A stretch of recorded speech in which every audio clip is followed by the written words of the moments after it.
Bismillahirrahmanirrahim. Assalamualaikum warahmatullahi wabarakatuh.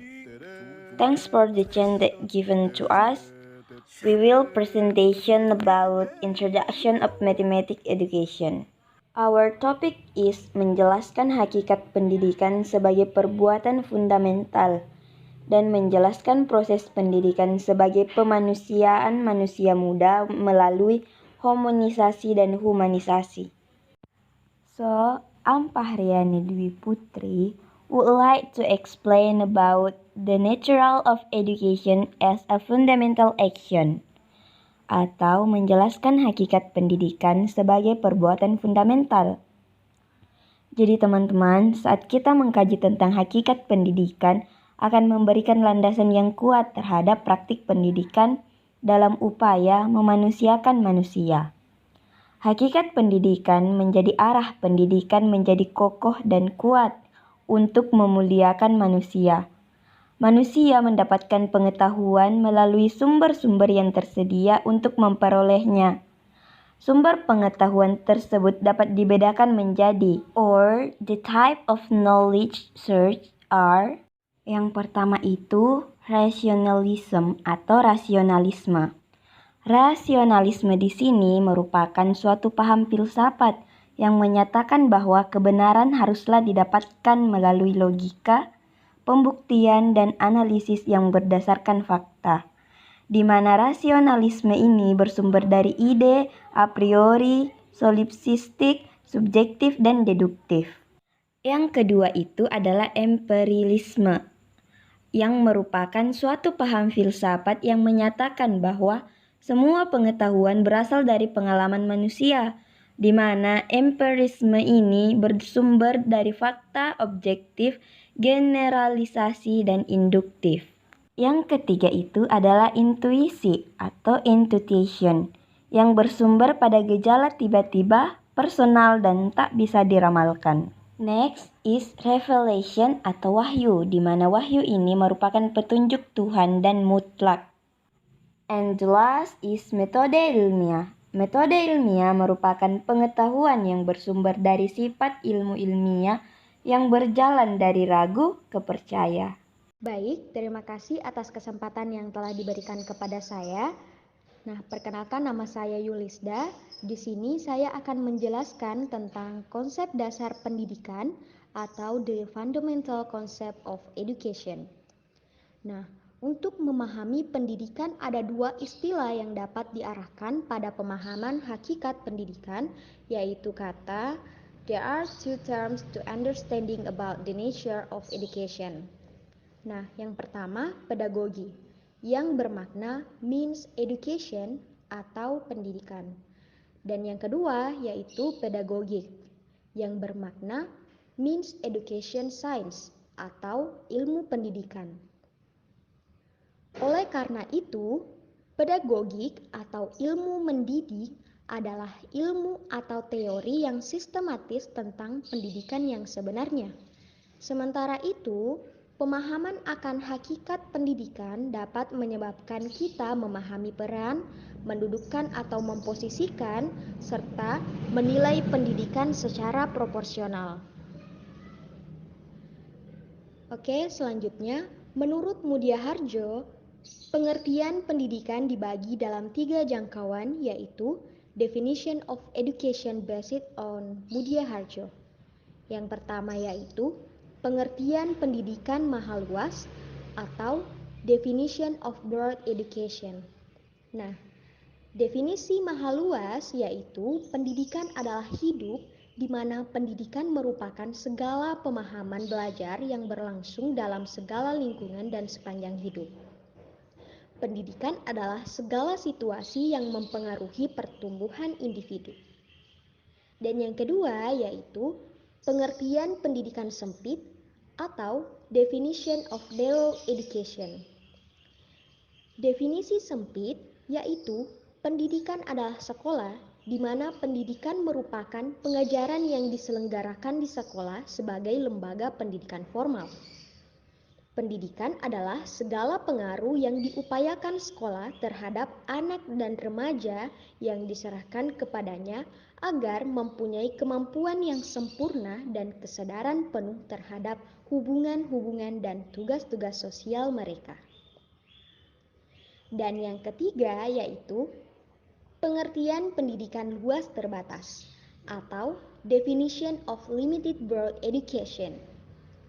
Nah, definisi luas terbatas yaitu pendidikan adalah pengalaman-pengalaman belajar terprogram dalam bentuk pendidikan formal, non-formal, dan informal di sekolah dan luar sekolah yang berlangsung seumur hidup yang bertujuan optimalisasi kemampuan individu-individu agar di kemudian hari dapat memainkan peranan hidup secara tepat. Terima kasih.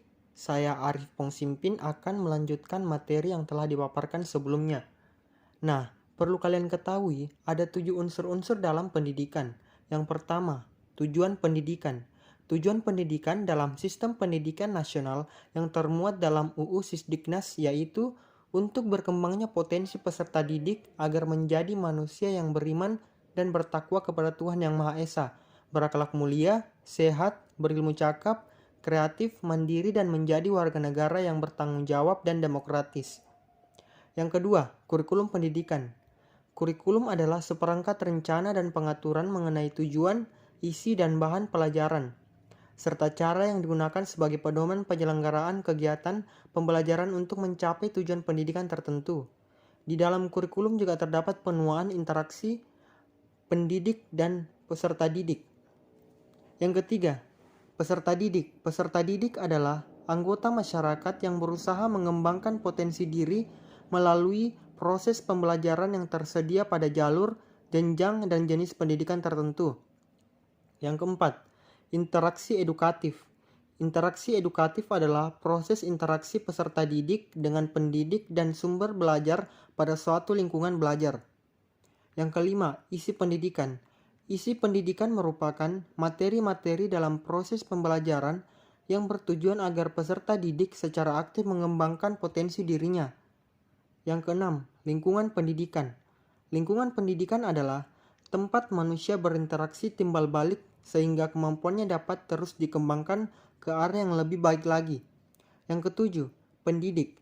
Pendidik adalah tenaga kepentingan kependidikan yang berkualifikasi sebagai guru, dosen, konselor, pamong belajar, tutor, fasilitator, dan sebutan lainnya yang sesuai dengan kekhususan serta berpartisipasi dalam menyelenggarakan pendidikan.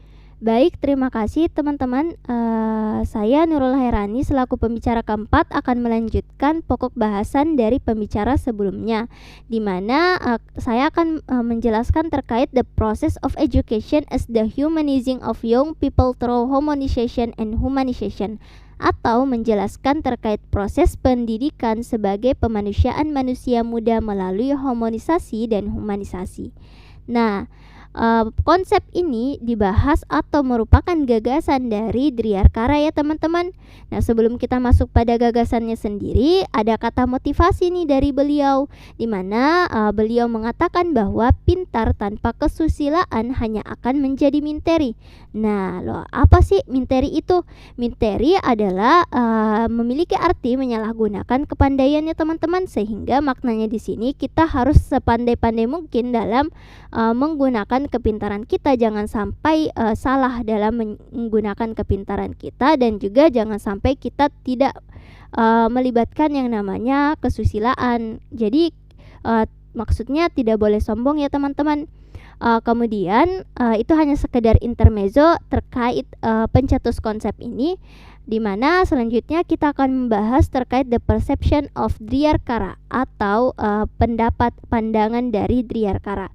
Nah, di sini dikatakan bahwa istilah homonisasi dan humanisasi sesuai dengan judulnya atau memanusiakan manusia muda itu merupakan rumusan filsafat pendidikan Driarkara yang mengarahkan pada proses kesadaran untuk memanusiakan manusia.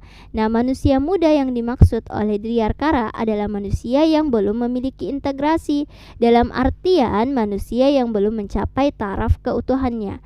Sehingga dari sinilah dibutuhkan suatu proses pendidikan di mana mana pendidikan itu sebagai pemanusiaan manusia muda selalu menjadi medium yang menemani pertumbuhan manusia dari bayi bahkan semenjak dalam kandungan untuk menjadi manusia yang mencapai integritasnya. Nah, dari tadi kita mengatakan dua kata nih co-friends, teman-teman, yaitu homonisasi dan humanisasi.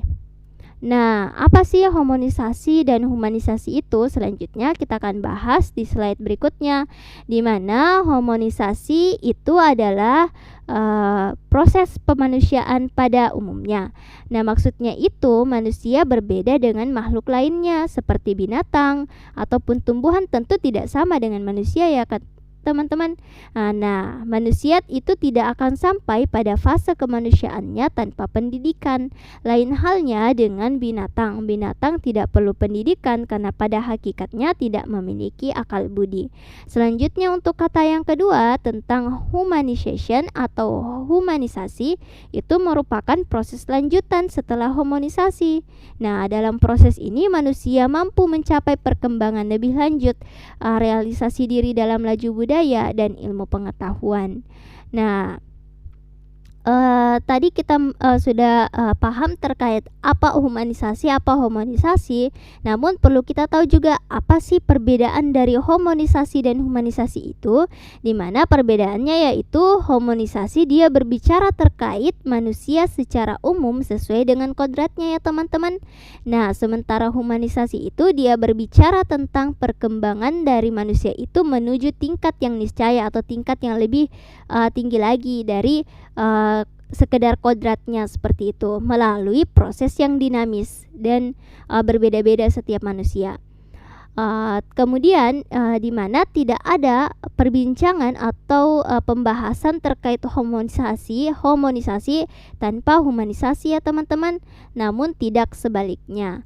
Nah, selanjutnya Driyarkara dia menjelaskan bahwa tingkat humanisasi itu merupakan tingkat kebudayaan yang lebih tinggi. Nah, tentu humanisasi maksudnya di sini lebih tinggi posisinya ketimbang homonisasi.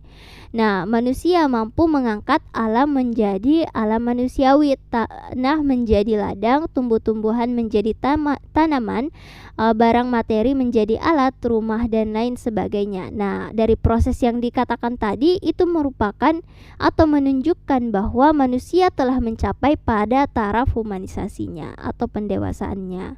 Saya pikir cukup. Sekian dari kelompok kami. Terima kasih buat teman-teman yang sudah menyimak sampai akhir. Wassalamualaikum warahmatullahi wabarakatuh.